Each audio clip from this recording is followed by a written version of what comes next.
Hi friends, welcome back to my YouTube channel. ಎಲ್ಲರೂ ಹೇಗಿದ್ದೀರಾ? ನಾನು ಕೂಡ ತುಂಬಾ ಚೆನ್ನಾಗಿದ್ದೀನಿ. ನೀವು ಕೂಡ ಚೆನ್ನಾಗಿದ್ದೀರಾ ಅಂತ ಅಂದ್ಕೊಂಡಿದ್ದೀನಿ. ಇವತ್ತು ಮಕ್ಕಳದು ರಿಸಲ್ಟ್ ಇದೆ, ಅದಕ್ಕೆ ಬೆಳಗ್ಗೆನೇ ಎದ್ದು ಎಲ್ಲ ಕೆಲಸ ಬೇಗ ಮುಗಿಸಿ ಸ್ಕೂಲ್ಗೆ ಅಂತ ಹೋಗ್ತಾ ಇದ್ದೀವಿ. ವಾಟ್ಸಪ್ಪಲ್ಲಿ ಮೆಸೇಜ್ ಬಂದಿತ್ತು 10:30 12:30 ತನಕ ಫ್ರೈಡೇ ರಿಸಲ್ಟ್ ಇದೆ ಅಂತ. ಪೇರೆಂಟ್ಸ್ ಮತ್ತು ಮಕ್ಕಳು ಇಬ್ಬರು ಕೂಡ ಹೋಗಿ ರಿಸಲ್ಟ್ ನೋಡಬೇಕು ಅಂತ ಹೇಳಿದರು. ಅದಕ್ಕೋಸ್ಕರ ಬಂದಿದ್ದೀವಿ ಸ್ಕೂಲ್ಗೆ ಅಂತ. ಎಲ್ಲ ಪೇರೆಂಟ್ಸ್ಗಳಿಗೂ ಒಂಥರ ಟೆನ್ಷನ್ ಇರುತ್ತೆ, ಯಾವ ಥರ ರಿಸಲ್ಟ್ ಬಂದಿದೆ, ಹೇಗೆ ಬರೆದಿದ್ದಾರೆ ಮಕ್ಕಳು ಅಂತ ತುಂಬ ಅಂದರೆ ತುಂಬ ಟೆನ್ಷನ್ ಇರುತ್ತೆ.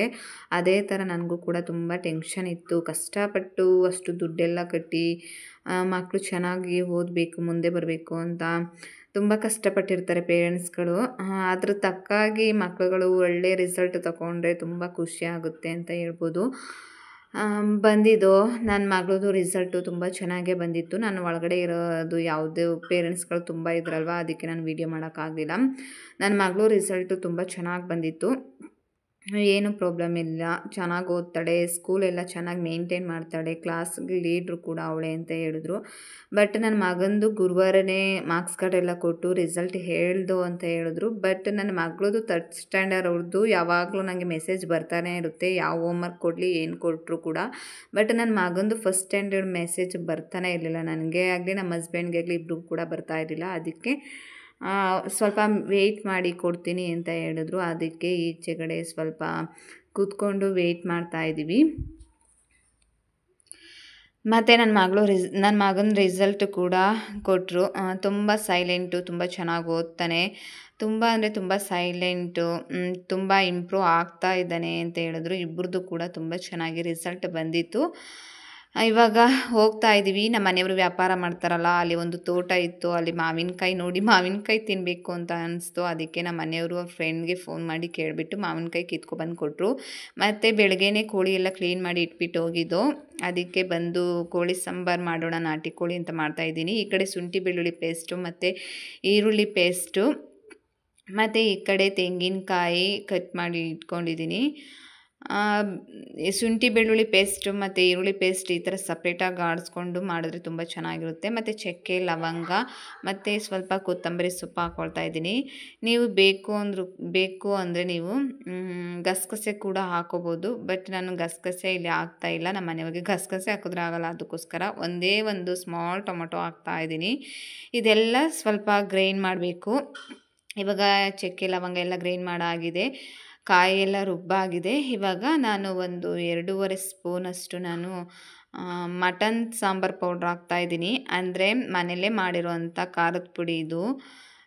ಮತ್ತು ಸ್ವಲ್ಪ ಕಡಲೆ ಹಾಕ್ತಾಯಿದ್ದೀನಿ. ಇದನ್ನು ಕೂಡ ಚೆನ್ನಾಗಿ ಗ್ರೈಂಡ್ ಮಾಡಬೇಕು. ಇವಾಗ ಮಸಾಲೆ ಎಲ್ಲ ಚೆನ್ನಾಗಿ ಗ್ರೈಂಡ್ ಮಾಡಾಗಿದೆ.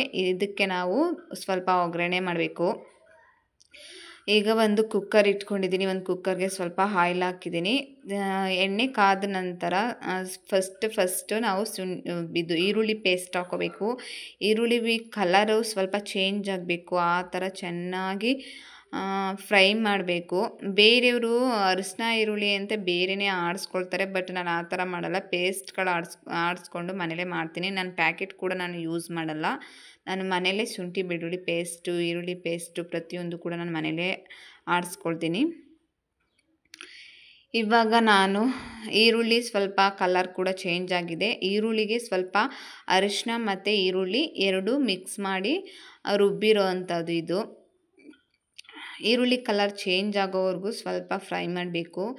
ಈಗ ಈರುಳ್ಳಿ ಕಲರ್ ಕೂಡ ಸ್ವಲ್ಪ ಚೇಂಜ್ ಆಗಿದೆ. ಇದಕ್ಕೆ ನಾವು ಚಿಕನ್ ಹಾಕೊಂಡು ಚೆನ್ನಾಗಿ ಅದು ಸ್ಮೆಲ್ ಇರುತ್ತಲ್ಲ ಅದೆಲ್ಲ ಹೋಗೋವರೆಗೂ ಚೆನ್ನಾಗಿ ಅದನ್ನು ಫ್ರೈ ಮಾಡಬೇಕಾಗುತ್ತೆ. ಅರ್ಧ ಫ್ರೈ ಮಾಡಿದ್ರೆ ಸಾಂಬಾರು ಸ್ವಲ್ಪ ಒಂಥರ ಸ್ಮೆಲ್ ಹೊಡಿತಾ ಇರುತ್ತೆ, ಅದಕ್ಕೋಸ್ಕರ ಚೆನ್ನಾಗಿ ಫ್ರೈ ಮಾಡಬೇಕು. ಅದು ನೀರು ಬಿಟ್ಕೊಂಡು ಚೆನ್ನಾಗಿ ಬೇಯಬೇಕು, ಆ ಥರ ಇದು ಮಾಡಬೇಕು. ಮತ್ತು ಸ್ವಲ್ಪ ಚಿಕನ್ ಮಟನ್ ಏನೇ ಉರಿಬೇಕಿದ್ರೂ ಕೂಡ ನಾವು ಇದು ರುಚಿ ಹಾಕ್ಕೊಂಡು ಚೆನ್ನಾಗಿ ಫ್ರೈ ಮಾಡಬೇಕು. ಯಾಕಂದರೆ ಅದು ನೀರು ಬಿಟ್ಕೊಂಡು ಚೆನ್ನಾಗಿ ಬೇಯಬೇಕು, ಅದಕ್ಕೋಸ್ಕರ. ಸಾಂಬಾರ್ಗೆ ಹಾಕಿದ್ರೆ ರುಚಿ ಅಷ್ಟು ಇರಲ್ಲ, ಮಾಂಸ ಎಲ್ಲ ಸಪ್ಪೆ ಹೊಡಿತಾ ಇರುತ್ತೆ, ಅದಕ್ಕೋಸ್ಕರ ಮಾಂಸ ಉರಿಬೇಕಿದ್ರೆ ಚೆನ್ನಾಗಿ ಫ್ರೈ ಮಾಡಬೇಕು. ನೋಡಿ ಇವಾಗ ನೀರೆಲ್ಲ ಚೆನ್ನಾಗಿ ಡ್ರೈ ಆಗಿ ಚೆನ್ನಾಗಿ ಚಿಕನ್ ಕಲರ್ ಕೂಡ ಚೇಂಜ್ ಆಗಿದೆ.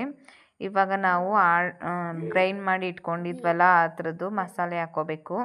ಮಸಾಲೆ ಹಾಕ್ಕೊಂಡು ನಮಗೆ ಎಷ್ಟು ನೀರು ಬೇಕೋ ಅಷ್ಟು ನೀರನ್ನ ಆ್ಯಡ್ ಮಾಡಿಕೊಂಡು ಇನ್ನೊಂದು ಸ್ವಲ್ಪ ಸಾಲ್ಟ್ ಹಾಕ್ಕೋಬೇಕು.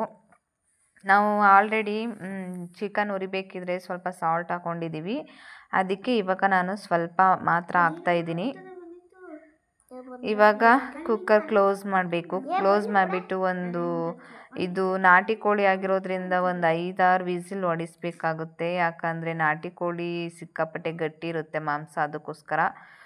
ನೋಡಿ ಇವಾಗ 5-6 ವಿಸಿಲ್ ಆಗಿದೆ. ಇವಾಗ ಸಾಂಬಾರು ಕೂಡ ರೆಡಿಯಾಗಿದೆ. ಈ ಥರ ಒಂದು ಸಲ ನೀವು ಟ್ರೈ ಮಾಡಿ ನೋಡಿ. ತುಂಬ ಅಂದರೆ ತುಂಬ ಟೇಸ್ಟಿಯಾಗಿ ತುಂಬ ಚೆನ್ನಾಗಿರುತ್ತೆ. ಈ ವಿಡಿಯೋ ಇಷ್ಟ ಆಗಿದ್ದರೆ ಪ್ಲೀಸ್ ಸಬ್ಸ್ಕ್ರೈಬ್ ಮಾಡ್ಕೊಳ್ಳಿ.